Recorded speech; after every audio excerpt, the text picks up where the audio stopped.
What's up, everybody? Mr. Spottelson here. I hope all of you enjoyed your spring break. I hope that you were able to relax a little bit.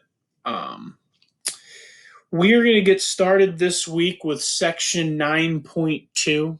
Okay, and we're going to continue on. We're only going to do two sections in chapter 9 to this week. Okay, we're moving very slow. We're taking our time and we're making sure we're going to get it. Now, the hard thing about this is there are some things on here that I know we're going to struggle with. And I hate that we're not together somewhere and I can sit there in the classroom and show you exactly how all of this works. But I'm going to do my best to explain it. I need you guys to do your best to try to listen in and understand what's going on. And then if we have questions, please ask, and I'll understand and I'll know that on the homework there's going to be some problems. Okay, so we're going to try our best, and I'm going to do my very best that I know I can do to explain it. Now, I have a guided notes paper that you are very welcome to fill out as we go. Okay, it's one page, it's on Canvas. If you can print it out, that's great. If you can't print it out, maybe have it open on your screen and you can be filling out notes on the side as you're going. Okay, but I want you to be taking some sort of notes, not just watching this video. Okay, the guided notes paper looks like this. Okay, all right, so we are looking at section 9.2, which is linear best fit models. We want to learn to identify patterns and scatter plots and informally fit and use a linear model to solve problems and make predictions. Okay, we'll show you what that means here. First thing I want to do is review a little bit of what we talked about before spring break. Okay, we graphed scatter plots and tried to tell if it was a positive, negative, or no correlation. If it was going up like this one here, we knew it was a positive correlation. Okay. If it was going down and working from top to bottom, we knew this was a negative correlation because the line's pointing down here. The data is going down. Okay. And if it was completely random and just dots all over the graph, and there what didn't appear to be any direction of which way it was going, we said that one was no correlation. Okay. So we had positive, negative, no correlation. If you can understand that part right there, I'm pretty happy with where we are after section 9.1. Positive, negative, no correlation. All right. So this is the first definition. If you do not have the guided notes out, like you couldn't print them, I just want you to write this definition down then. Okay. And it says when data points in a scatter plot are grouped more in one part of the graph than another, it is called clustering. Okay, so I'm going to kind of draw something here to explain this a little bit. So I want you to imagine. Actually, you know what? I'll give you a second here to write this down. And actually, I'll just do it all on this paper so you can still write down while I'm working here. Okay, so we have our scatter. I have my graph here. Okay, and what clustering would mean is if I had a couple graphs here. Okay, and you were looking at my scatter plot. We know it has a positive correlation. But if we look right here in the graph, there are a bunch of points or 4 points all clumped together. That is a cluster. Now, if we were in class right now, I'd have everybody stand up. You'd all be standing, and everyone would be all upset that I had you standing. But I'd create a cluster. Okay, so basically, what we do is we'd all line up and make a line, and then I'd put a bunch of you in one area, and then other people just spread out, and you'd see how everybody together makes that clustering effect in a scatter plot. Okay, so it's just like that, where you see the points all piled up together. Okay, so let's look at example 1, okay? So on your guided notes here, I'm flipping back. It just says example 1, and it says describe the pattern, identify any clustering, identify any possible outliers, okay? And that's exactly what I have right here. Okay, now where it says I describe the pattern, that's where you want to tell me Is it positive? Is it negative? Or is it no correlation? Well, if I'm looking at this graph right now, I can see that the lines are going down. Okay, I'm sorry, the points are moving down, making this pattern, the pattern here would be considered negative. We have a negative. Okay. Now, identify any clustering. All right, looking at this graph, now this part, again, this is where I wish we were together so that I could help explain this better. You can argue about these. Okay, someone could think it's a cluster, someone could not think it's a clustering. I agree.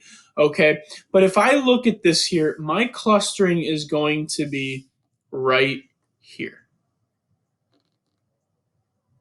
Okay, there are a lot of points jumbled up here. Now, and one of you could be saying, well, Mr. Spottelson, these points down here are pretty close to each other. Or Mr. Spottelson, these points right here are pretty close to each other. And I agree. But for the majority, the most points are clustered together at 10 minutes. So any clustering would be at 10 mins. Okay. Now, identify any possible outliers. Now, this is another demonstration that I'd make everybody stand up. Okay. I'd have everybody standing up on one side of the room, and then I'd put one student over on the other side of the room. So we'd have everybody on one side and then one person opposite us all standing there. Okay. They're considered our outlier. Okay. They're by themselves. They're not with us. Okay. And in this case here, our outlier is right here. All right, and we want to put the point, and I'm going to put just a prediction, okay, of where that's at. And in this case here, it's really close to 35.90. Okay, again, on X it goes to 35, on Y it's close. It's not quite 90, but it's close enough. So any outlier here is going to be at 35.90. Okay, so we've got our pattern, negative correlation. We've got our cluster at 10 minutes. And we've got an outlier all by itself at 35.90. All right, good. Moving on here now. Again, this is on your guided notes. This is now example 1 ABC over here. Okay, so you can go ahead and follow along with me there. All right. It says describe the pattern. Again, we're looking at the correlation here. Is it positive correlation, negative correlation, or no correlation? At this point, it's going down. So we're gonna say that this one again, our pattern. I don't know where my pencil is. There it is negative. Okay. Is there any clustering? Well, again, you could argue. I'm going to go with it looks like there's a lot of points clumped up there. Now, how do I label this one? Because it's on two different X values, I'm going to just put around and then $1. Okay? Around $1. Now, you guys might want to identify it by saying around 40 fruit bars. I'm fine with that as long as you have your own way of showing me where it is. I'm not going to be specific since we're not at school and show you exactly how to label it. As long as you can make it clear. If it's on a test, you can circle it. But in this case here, you can't circle it because I don't know if you printed out the guided notes, and the graph's not even on the guided notes. So as long as you tell me around $1 or around 40 fruit bars, that's fine. Are there any outliers? Yes, there are. There's one outlier, I would say, right here. Again, this is very arguable. Okay, you could think that something's an outlier, and I might not think it is. Okay, but it has to be close. And in this case here, this is definitely close. And again, it's 1 all the way to there. Half would be 0.5. This is going to be 0.25. And then 100 would be our outlier. Okay? Good. Moving on. It says compare the given scatter plots of data and their lines of best fit. Tell which model better fits the data. Okay, so now you're going to scroll over to example 2. Oops. You have a 1 and a 2 right there, and you can see you're going to put your answer here for the first one and your answer there for the second one. Okay. Tell which model better fits the data. All right, now we're going to look at this line that they're drawing. Okay, this is called the line of best fit. Okay, and you can see they have a line that goes through the points there, and you have the lines that go through the points there. Now, looking at this one, which line would you say, either again, graph A or graph B, which line better represents the average of the data? Well, this one kind of goes down and leaves a bunch, there's only 3 below it, and there's a bunch of points above it here. Here, at least, it's pretty even. There's a decent amount below, above, and there's a decent amount below. Our answer for this question is going to be graph A. It says tell which model better fits the data, in this case, A. All right. All right, moving on to the second one here. Compare the given scatter plot. Tell which model better fits the data. All right. I agree. Graph A has a negative correlation. It's going down, and graph B has a positive. I agree. Now, this one, both lines do a pretty good job of splitting the data in half. However, if I was to take this point away, these points are all over the place. There's no pattern that says this is going up. In fact, I would say that graph B doesn't have a positive correlation. I would say it has no correlation. So if I look at this one, I can see at least the points moving down a little bit. I'm going to say that which model fits the data better. I'm going to say again here, graph A. Okay. If you look, these points are just all over the place. There's no positive correlation. The points aren't moving up or anything. In this one, at least you can see that the points are moving down, and they're kind of going in an arrow here. This is no correlation. So that line right there of going up, I don't think represents the data very well. So I'm going to say graph A. Okay. All right. Now, we're moving on again to this one. And this would be on your guided notes, example 3. Okay. All right. Estimate an equation for the line of best fit and tell what the slope and y-intercept represent in terms of for the data. Okay. We are going to ignore the second part here. Okay. All I want to do is write an equation. Okay. And this is going to be this is where I think it's going to get tough, because we've got to remember some things. Okay. Now, let me go back. Y equals mx plus b. Oh my, it's been a while. Okay, let's remind ourselves here on a separate piece of separate paper here. Y equals mx plus b. What does the b represent? The b was our y-intercept, which is where the line touches the y-axis. And then we have the m value, which equals the slope. And the slope shows the rise and the run. Slope Dude, throwback. No, we're not watching Slope Dude again. Okay. Slope is the m value. So we need to, first of all, let's find b. Okay. Where does the line touch the y-axis? Well, remember, the y-axis is the one that goes up right here. Okay. That's the y-axis. Not a very straight line. Where does the line hit at? Well, it seems to hit right here. Now, it's not halfway between 120 and 140, so it's not 130, but it's kind of in the middle of that. I'm going to go with our B value here is 125. All right. Now, this is where it's going to be tough. Okay. Because the slope it's hard to see.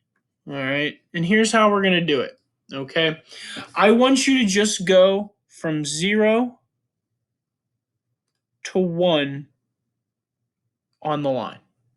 That's going to be our slope. So we said that at 0, it was at 125. So we go our rise, or how many we go up. How many do we go up to go from here to this point right here? Well, that point right there looks like it's at 145. So I would say from 125 to 145, we go up by 20. So my rise at the top here is going to be 20. Now, how many do I run? Well, I go from 0 to 1. So I go over 1. So 20 to 1. So 20 divided by 1 simplifies to m equals 20. So now I have a b value and I have a, get out of here, an m value. All right. Now then I can just plug them in. Okay, so y equals, I'm just pressing random buttons here. Y, no, leave.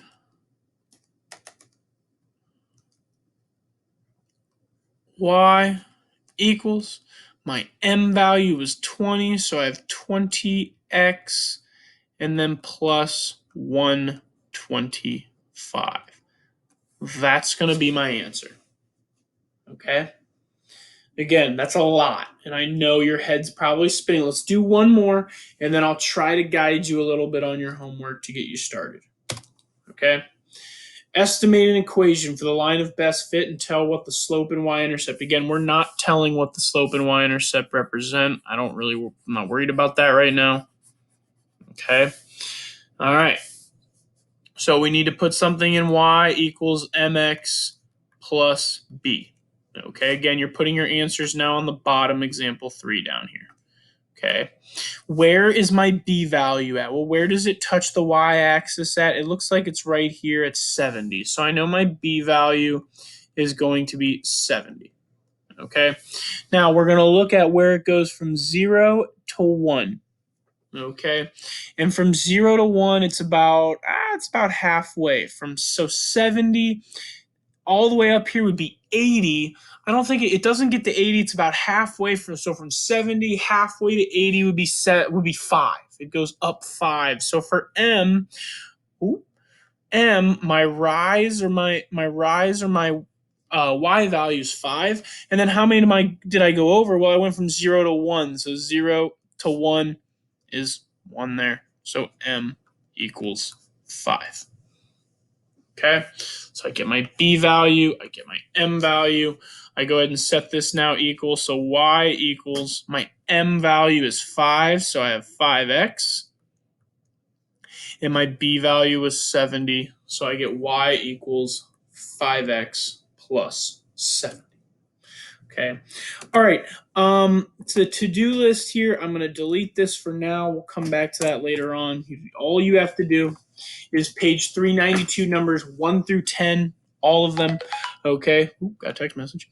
Now, I want to show you something before you get started. Okay. So if we flip over to the homework, here's the homework assignment that you're going to have to do. Okay. And again, I'll show you here in a second where the online textbook is if you don't normally get on there, so that you can get on there if you don't have a textbook. But for number 5, okay, I want you to notice here that the line does not go all the way to here. That is fine. Okay, just start when you're trying to find your y. Just kind of imagine where it's going to end up. Okay, it's going to be around 35. I would accept 30, 35, or even 40. I'd let you put. Okay, as long as you kind of imagine where that line would be when it's 0, I'm fine with that. Okay, then when you're doing the slope, just go from 5 to 10. Okay, so how much do I go up? Well, here's about the middle 45, and that's about the middle 55. So from 45 to 50, I go up 10. And then my run is from 5 to 10. That's 5 years.